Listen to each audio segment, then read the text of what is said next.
Dianna Russini, The Athletic's senior NFL insider, covered the NFL for almost a decade. All right, this has got us all worked up. She's out there doing what she does. This is crazy. So we just got into this discussion. Look at her. Look at her smirk on her face. That's somebody that's got information. My smirk is because you're fighting the information rather than just sitting back and hugging it and embracing and feeling grateful for it. You're so mad that the Rams are making calls in the top 10 right now to try to get up. Okay, well, okay. We've established maybe I'm not sure what to do. My take is they don't need a quarterback. They like their tackles. Jared Verse, but I don't think he's a top 10 pick. So are we sure it's a top 10 move? Are you questioning my report?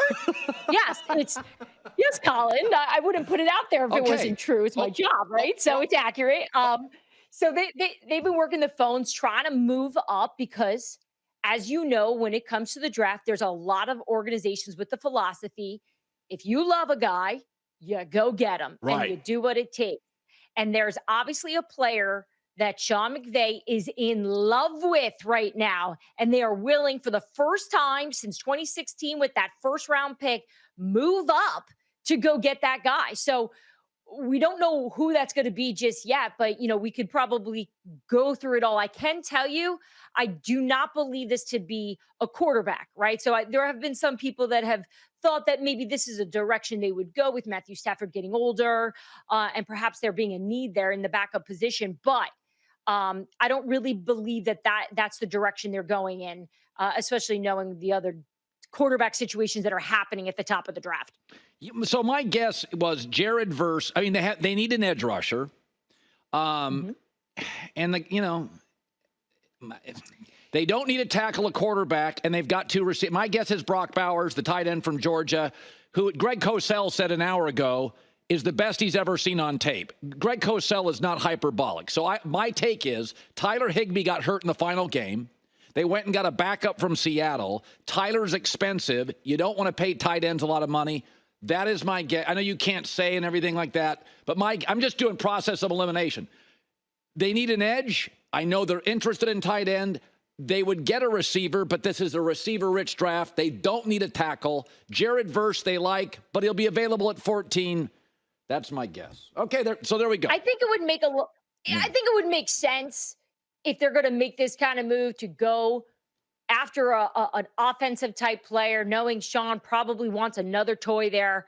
So Brock Bowers would make that would not shock me at all. Yeah. And obviously Greg Cosell knows a lot and he nails a lot of these things. So I don't think any of us are going to be shocked. I'm just concerned though, because I had heard the Jets had really liked Bowers as well there. So I'm curious who they're going to be able to get in front or who they're going to be able to trade out with, if this can even happen, to try to make that move to beat the Jets, let's say, if it is Bowers that they're going after. I mean, look how fast this kid is. Jesus, look at this kid. A lot can happen, Colin. Like, we got a lot of time here. Yeah. But the fact, it tells you a lot that they're already making these calls in here, and I've now heard it from two different teams. So they're aggressive here trying to make this happen. Yeah, okay, I'll go Brock Bowers. That's my guess. I know the Higbee injury concerned them, and I know they don't want to pay a ton. They don't want to pay a ton to tight ends, so that's my guess. Okay, Broncos at 12. So I heard another story they're moving up. Not from you. My guess is they want Nix, but they could get him later. Give me what? Well, you're smiling at me. At this point, I'm laughing because you're like, not from you. Like, actually, it was from me. I put a column out yesterday on The Athletic, and I went very aggressive, saying that the Denver Broncos are in the quarterback market. Yes, Zach Wilson's there. Awesome, great. I think he will be a great quarterback project. For Sean Payton, who I do believes that Zach Wilson has some talent and maybe perhaps just a new change of environment, a new staff. Davis Webb, obviously there, the quarterback's coach that everyone raves about out there in Denver. So he's not the starter, though. Zach Wilson was not traded to be the starter. So Broncos need a quarterback. And I believe that Sean Payton is going to put together a package, if there's a guy there that he loves. When he was in New Orleans and him and Mickey Loomis worked together, that was always that philosophy in that building. If you love him, go get him. So if Sean Payton has a quarterback right now that he loves, I would not put it past him to put everything together as a package that would blow the doors off just to get the guy. It's just, is there a quarterback that's going to be available that he's going to do that for? And is there going to be a team open to doing that? Finally, Patriots, third pick. I could argue they should move back and improve the roster. I could argue get Drake May. What's your hunch on New England, number 3? I think if Bill Belichick was there, they would trade out. Yeah. I think they would try to build this thing that just how we saw in Houston. But I have a good feeling, and I think the teams that are calling to move up there believe that Drake May is going to be their selection. A few days ago, I was told that there were people in that building that really like J.J. McCarthy, right? And they were just trying to all get on the same page. This happens, we know, this time of year, especially with the newer staff. Obviously, ownership here overseeing all of this, making sure they get this right. They want a quarterback. And sometimes that pressure,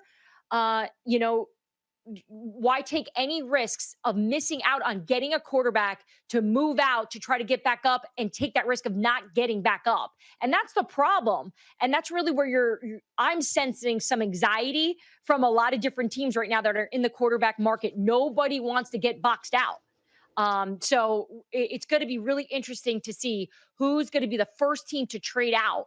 Right now, for me, it feels that the Chargers would be the team most open to moving out for a team that is hungry for a quarterback.